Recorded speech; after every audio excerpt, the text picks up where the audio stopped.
So let's start with cell wall synthesis. जो हमारी cell wall होती है वो हर बैक्टीरिया के पास होती है, चाहे वो ग्राम पॉजिटिव बैक्टीरिया हो या ग्राम नेगेटिव बैक्टीरिया हो। तो सेल वॉल की पोजीशन वैसे सबको ही पता होगी, लेकिन फिर भी मैं बता देती हूँ। ये अगर ये सेल मेम्ब्रेन है तो इसके बाहर होगी हमारी सेल वॉल और ये होगा हमारा साइटोप्लाज्म। जो हमारी सेल वॉल होती है वो सेल मेम्ब्रेन के भी बाहर होती है। Now the cell wall is compose of peptidoglycans की चेन। तो सेल वॉल की जो यूनिट होती है दैट इज़ पेप्टिडोग्लाइकन। एक मोनोमर मान लो कि cell wall is a polymer, तो उसका मोनोमर होता है हमारा पेप्टिडोग्लाइकन। तो peptidoglycan is composed of peptide and glycan. Peptide का मतलब क्या होता है कि अमाइनो एसिड की कुछ चेन्स है।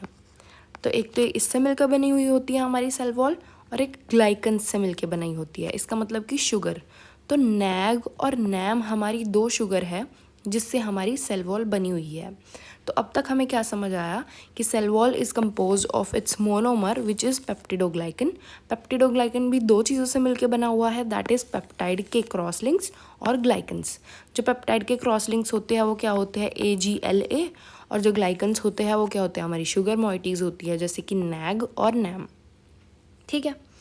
तो हमारी जो सेल वॉल होती है, हमें पता है कि सेल वॉल सेल मेम्ब्रेन के बाहर होती है, लेकिन जो सेल वॉल बनाने के लिए सामान चाहिए, whatever is required for the cell wall to be made, वो बनता हमारे साइटोप्लाज्म में है।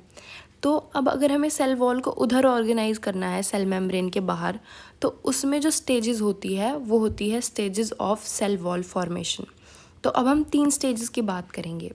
जो सेल वॉल होती है उसकी सिंथेसिस जो होती है हमारे साइटोप्लाज्म में होती है, तो उसको बोलते हैं उसकी साइटोप्लाज्मिक स्टेज। फिर उसको हम ट्रांसपोर्ट करेंगे थ्रू सेल मेम्ब्रेन, तो उसको हम क्या बोल देंगे, मेम्ब्रेन स्टेज। और फिर जहाँ पे ये इसको ऑर्गेनाइज करना है, जहाँ पे सेल वॉल बनेगी, फिर वहाँ पे होती है इसकी एक्स्ट्रा सेलुलर स्टेज। तो हमारी सेल वॉल सिंथेसिस की 3 स्टेज होती है, cytoplasmic stage, membrane stage and extracellular stage. ठीक है। तो there are 3 stages, cytoplasmic, membrane and extracellular stage. तो सबसे पहले हम बात करते हैं अपनी साइटोप्लाज्मिक स्टेज की।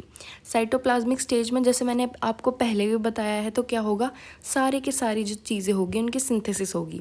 किस किस चीज़ों की, पेप्टाइड चेन्स की, और हमारी शुगर जो होती है, जो ग्लाइकन्स होती है, नैम और नैग, इनकी सिंथेसिस जो होगी वो होगी हमारी साइटोप्लाज्मिक स्टेज में।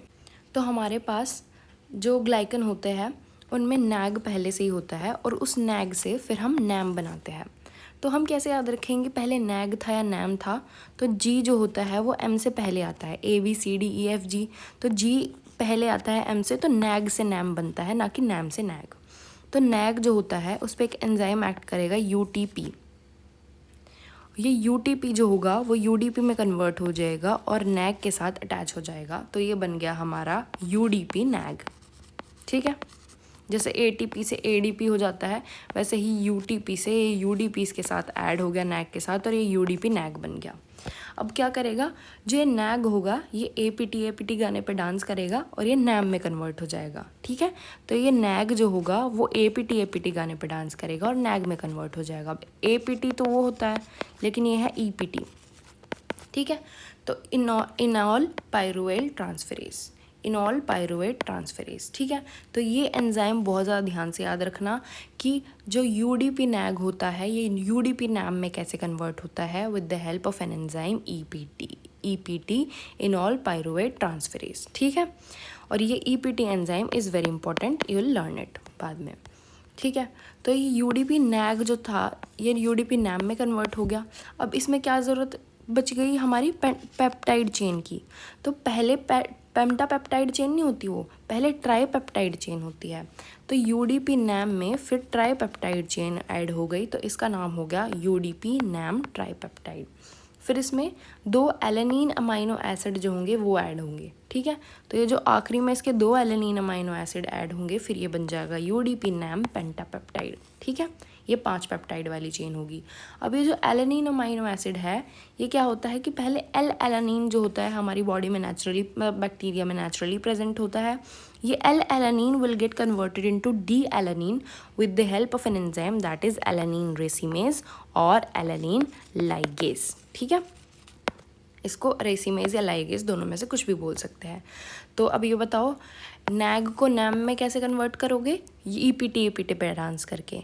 तो ईपीटी क्या करेगा? नैग को यूडीपी नैग को यूडीपी नैम में कन्वर्ट कर देगा। एलेनिन से डी एलेनिन में कैसे कन्वर्ट होगा alanine? With the help of an enzyme alanine racemase. तो ये हो गई हमारी पूरी की पूरी साइटोप्लाज्मिक स्टेज पूरी, क्योंकि अब हमारे पास क्या बना है? फाइनली हमारे पास बन गया UDP name pentapeptide which is the monomer, जिसमें हमारी वो भी है, ग्लाइकन भी है और पेप्टाइड चेन भी है। ठीक है, तो ये हमारी हो गई साइटोप्लाज्मिक स्टेज पूरी। अब हम आते हैं ट्रांसपोर्ट स्टेज पे, मतलब कि हम सेल मेम्ब्रेन के थ्रू कैसे उसको बाहर ले जाएंगे जहाँ पे इसको सेल वॉल फॉर्म करनी है। अभी तो ये साइटोप्लाज्म में है। सो अभी हमारी आती है second stage which is membrane stage. अब रो मटेरियल सारा का सारा फॉर्म हो गया है, हमारे पास यूडीपी नैम पेंटापेप्टाइड है जो कि रो मटेरियल है for the formation of cell wall. ठीक है, हमें पता है ये साइटोप्लाज्म के अंदर सारा का सारा रो मटेरियल फॉर्म हो गया, लेकिन हमें वो लेके जाना है जहाँ पे सामान सारा का सारा हमारा असेंबल होगा, that is the place where cell wall is to be formed. तो उसके लिए इसको पहले सेल मेम्ब्रेन को क्रॉस करना पड़ेगा। तो सेल मेम्ब्रेन को क्रॉस करने के लिए जो हमारा एक लिपिड कैरियर होता है हमारी मेम्ब्रेन पे, दैट इज बैक्टोप्रेनॉल। ये बैक्टोप्रेनॉल क्या करेगा? यूडीपी नैम पेंटापेप्टाइड था ना, इसमें से यूडीपी को रिमूव कर देगा और इसको अक्रॉस सेल मेम्ब्रेन ले जाएगा। ठीक है, समझ में आ गई इतनी बात? So there is a membrane lipid carrier called bactoprenol that removes UDP and carries resulting molecule across the cell membrane. ठीक है, लेकिन एक बात है कि जो ये बैक्टोप्रेनॉल है हमारे पास, ये लिमिटेड अमाउंट में ही होता है। मतलब कि ये तो रही सेल मेम्ब्रेन, ये बैक्टोप्रेनॉल अगर ये यहाँ पे लेके चला गया इसको, तो फिर ये लिमिटेड अमाउंट में है, तो यहाँ पे नया बैक्टोप्रेनॉल कैसे आएगा? तो हम इसको रिसाइकल बैक करना पड़ता है। तो हमें इस बैक्टोप्रेनॉल में से फॉस्फेट ग्रुप हटाना पड़ेगा, इसकी डीफॉस्फोराइलेशन करनी पड़ेगी with the help of an enzyme phosphatase, जिसकी वजह से ये यहाँ पे रिसाइकल बैक हो जाएगा। ठीक है, तो बैक्टोप्रेनॉल कैसे रिसाइकल बैक हो गया इतना पता चल गया। So bactoprenol is recycle back into the cell by dephosphorylation catalysed by phosphatase. ठीक है, और फिर उसके बाद जो हमारी पेप्टिडोग्लाइकन की ये चेन है, ये अभी हमारा पेप्टिडोग्लाइकन चेन में क्या बचा है? क्योंकि यूडीपी तो हट गया, तो बाहर आके हमारे पेप्टिडोग्लाइकन में क्या बचा? Sugar plus peptide, sugar plus peptide. तो हमें इसको असेंबल भी तो करना है, अलग अलग शुगर पेप्टाइड को एक साथ लगाना भी तो है। तो उसका काम कौन करेगा? असेंबल करने का, इलोंगेट करने का, दैट विल बी ट्रांसग्लाइकोसाइलेज। ये ट्रांसग्लाइकोसाइलेज क्या करेगा? पेप्टिडोग्लाइकन की चेन को इलोंगेट करेगा। ठीक है, तो सबको ऐसे अरेंज कर देगा, ऐसे इलोंगेट कर देगा। ठीक है, तो इससे करके हमारी सेकंड जो स्टेज थी दैट इज़ मेम्ब्रेन स्टेज वो पूरी हो गई, जिससे कि ये सारा का सारा उधर चला गया, बैक्टोप्रेनॉल वापस रिसाइकल हो गया और ये हमारा असेंबल हो गया। तो ये हो गई। अब हम आते हैं थर्ड स्टेज पे which is extra cellular stage. Extra cellular stage में क्या है? अब तुमने ईंट ऐसे ही लगा दी और उसके बीच में सीमेंट नहीं लगाया, तो तुम हाथ लगाओगे तो पूरी की पूरी दीवार जो होगी वो गिर जाएगी। तो ऐसे ही अभी क्या किया है ट्रांसग्लाइकोसाइलेज ने कि उसने ईंटें लगा दी, मतलब इलोंगेट तो कर दी, लेकिन उसके बीच में सीमेंट नहीं भरा, मीन्स क्रॉस लिंकिंग नहीं हुई है। अभी अलग अलग जो पेप्टाइड्स हैं उनकी क्रॉस लिंकिंग नहीं हुई है। तो ये काम होगा हमारी एक्स्ट्रा सेलुलर स्टेज में, कि जहाँ पे सेल वॉल बनेगी वहाँ पे सारा का सारा रो मटेरियल आ गया है, अब बस बीच में सीमेंट लगाना है। तो cross links are established between the neighbouring peptide. तो अब देखो क्या होता है, ये हमारा सारी की सारी शुगर है और ये है हमारी पेप्टाइड की पेंटापेप्टाइड चेन। ये शुगर है और ये है हमारी पेंटापेप्टाइड चेन। तो अब क्या होगा, जो हमारा ट्रांसपेप्टाइडेज एंजाइम होगा वो क्या करेगा, जो चेन का थर्ड अमाइनो एसिड है उसको नेक्स्ट चेन के फोर्थ अमाइनो एसिड के साथ ज्वाइन करेगा। और जैसे ही ये third amino acid next chain के फोर्थ अमाइनो एसिड के साथ ज्वाइन करेगा, जो एंड वाला एलेनिन है वो हमारा बाहर निकल जाएगा। ठीक है, तो इसमें कितने बचे? 4 बच गए। ऐसे ही इससे पहला जो कोई होगा वो इसके साथ बाइंड करेगा, इसका थर्ड इसके फोर्थ वाले के साथ बाइंड करेगा, तो इसका ये एलेनिन जो होगा वो निकल जाएगा। तो पहले हमारे पास पेंटापेप्टाइड थी, लेकिन अब हमारे पास क्या बचा? सिर्फ AGLA, alanine, glycine, lysine and वापस एलेनिन। समझ में आ गया? तो ये पेंटापेप्टाइड से टेट्रापेप्टाइड कैसे बन गई? क्योंकि जैसे ही क्रॉस लिंकिंग होगी तो आखिरी वाला एलेनिन लोस्ट हो जाएगा। तो इसको बोलते हैं हम क्रॉस लिंकिंग।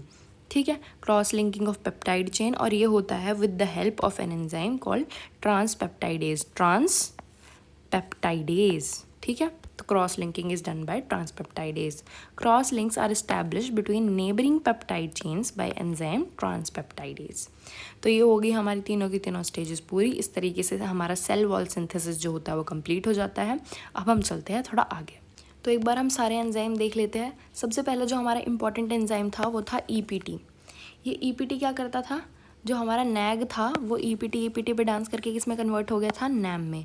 तो ईपीटी क्या करता है कि यूडीपी नैग को यूडीपी नैम में कन्वर्ट करता है। फिर दूसरा हमारा इंपॉर्टेंट एंजाइम था एल एलेनिन से डी एलेनिन को कन्वर्ट कराने में जो एंजाइम हमारा यूज़ होता है दैट इज़ एलेनिन रेसिमेज और एलेनिन लाइगेज। इतनी बात समझ में आ गई। फिर तीसरा हमारा एंजाइम था बैक्टोप्रेनॉल। ये बैक्टोप्रेनॉल क्या करता है, कैरियर की तरह काम कराता है। जो इंट्रासेलुलर होता है, जो साइटोप्लाज्म होता है, उसमें से रॉ मटेरियल को ले जाके एक्स्ट्रा सेलुलर जो साइटोप्लाज्म मतलब एक्स्ट्रा सेलुलर जो जगह होती है वहाँ पे इसको ट्रांसपोर्ट करता है।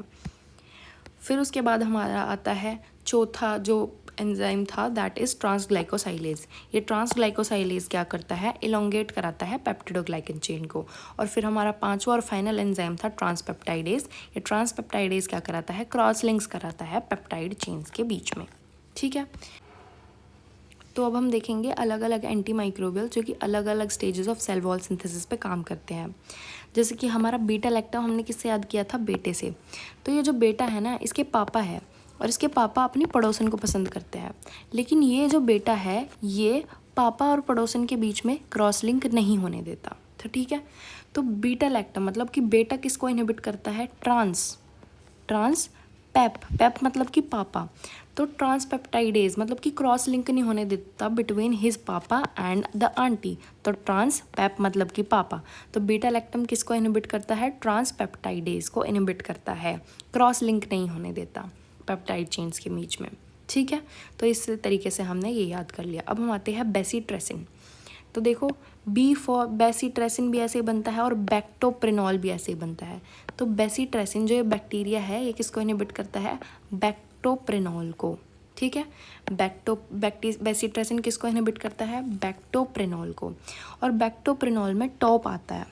तो टॉप मतलब कि जो बैक्टोप्रेनॉल होता है, जो बेसिट्रेसिन होता है, उसको हम टॉपिकल यूज़ में काम में लेंगे। ठीक है, बेसिट्रेसिन इनहिबिट्स बैक्टोप्रेनॉल एंड ये जो होता है इसे टॉपिकल यूज़ करते हैं। अब हम आते हैं साइक्लोसीरीन पे। देखो जो साइकिल होती है हम कैसे बनाते हैं, ऐसे ही तो बनाते हैं साइकिल। तो ये जो दो बीच में लगे हुए हैं ये ऐसे मान लो कि जैसे एक एलेनिन है दूसरा एलेनिन है, तो इसके बीच में जो बॉन्ड है उसको क्या बोलेंगे, लाइगेज, लाइगेशन। ये साइकिल कैसे करती है, साइकिल क्या करती है, रेस करती है। तो साइक्लोसीरीन जो होता है वो एलेनिन लाइगेज या एलेनिन रेसीमेज जो होता है उसको इनहिबिट करता है। और साइकिल के कितने पहिए होते हैं, दो पहिए। तो दो ही अक्षरों की हमारी बीमारी है टीबी। तो साइक्लोसीरीन हम किस में यूज़ करते हैं, टीबी में यूज़ करते हैं। समझ में आ गया। तो अब हमारे पास बचे हैं दो ड्रग दैट इज़ फोस्फोमाइसिन और वैंकोमाइसिन। तो वैन जो है वो किसकी बनी हुई है, वैन हमारी बनी हुई है फॉस्फोरस की। इतनी बात समझ में आ गई। तो वो फॉस्फोरस की वैन में लोग बैठ के किस पे डांस कर रहे हैं, ईपीटी पे। क्योंकि एफ जो है, एफ में बस एक नीचे वो लगा दो तो ये क्या बन जाएगा, ईपीटी। तो फॉस्फोरस की वैन में लोग ईपीटी पे गाने पे डांस कर रहे हैं और डांस करके क्या आता है, टॉयलेट। तो ये यूटीआई में काम आती है हमारी फॉस्फोमाइसिन। ठीक है, और एफ में बस एक ही वो लगाना है तुम्हें, तो बन जाएगा ईपीटी। अब हम आते हैं वैनकोमाइसिन पे। वैनकोमाइसिन का हम वैन देखेंगे। तो van is a mode of transport, van is a mode of transport. तो ट्रांसग्लाइकोसाइलेज को इनहिबिट करता है, क्योंकि हमारे पास ट्रांस वाले सिर्फ दो ही एंजाइम है, एक ट्रांसपेप्टाइडेज एक ट्रांसग्लाइकोसाइलेज। जो ट्रांसपेप्टाइडेज उसमें पेप आ गया, पेप मतलब कि पापा। तो उसको इनहिबिट कौन करेगा, बीटा लैक्टम, क्योंकि बेटा इनहिबिट करता है। दूसरा ट्रांस है वैनकोमाइसिन। तो van is a mode of transport, तो वैनकोमाइसिन इनहिबिट्स ट्रांसग्लाइकोसाइलेज। ठीक है, और ये सबसे ज़्यादा इंपॉर्टेंट है कि अगर तुम्हें कभी भी पूछे कि drug of choice for MRSA, so it is vancomycin. ये तो तुम्हें हमेशा ही याद रखना है। अगर कोई भी पूछे drug of choice for MRSA is vancomycin, बहुत बार आएगा। ये वाइवा का मोस्ट इंपॉर्टेंट क्वेश्चन जो सबसे ज़्यादा फ्रीक्वेंटली पूछा जाता है। कोई भी पूछ लेता है कि what is the drug of choice for MRSA.